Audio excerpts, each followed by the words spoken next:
माझं तर म्हणणं असं आहे की शेवटेजी मी आपल्याला माहीत असेल की मणिशंकर अय्यर जेव्हा अंदमानला गेले आणि सावरकरांच्या ओळी काढून टाकण्याचा आदेश त्यांनी दिला तेव्हा मी काँग्रेसमध्ये होतो आणि दादर माटुंगा सेंटरला एक कवी संमेलन होतं आणि सुशीलकुमार शिंदे त्याला मुख्य पाहुणे म्हणून हजर होते. ते मुख्यमंत्री होते. महाराष्ट्रातली एक दोन मंडळी सोडली तर कुठल्याही राजकीय व्यक्तीनं या विषयावरती भाष्य करण्याचं टाळलं होतं.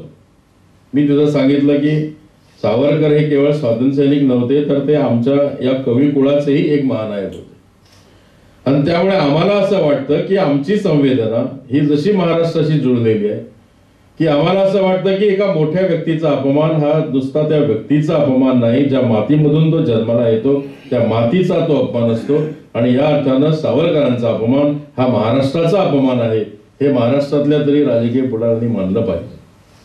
आणि मग या सगळ्या प्रकरणाचा निषेध म्हणून मी तिथे मुख्यमंत्री असतानाही माझी एक कविता सादर केली की अंदमानच्या जेल समोर मद्राशाने लुंगी फेडली ने मराठीच्या शत्रूसाठी अय्यरची पुंगी वाजली.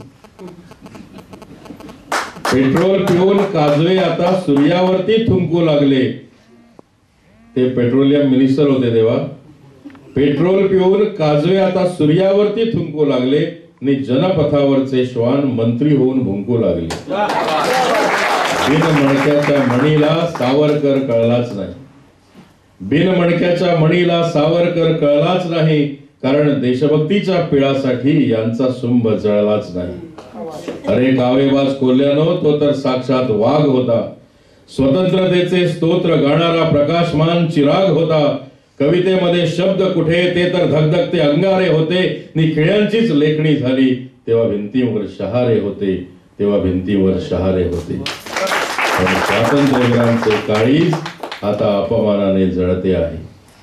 पण स्वातंत्र्यवीरांचे काळीज आता अपमानाने जळते आहे. नि अंदमानचे काळे पाणी आसू पिऊन रडते आहे. आसू पिऊन रडते आहे. ही शोकांतिका नेमकी भारताच्या वाट्यालाच का यावी?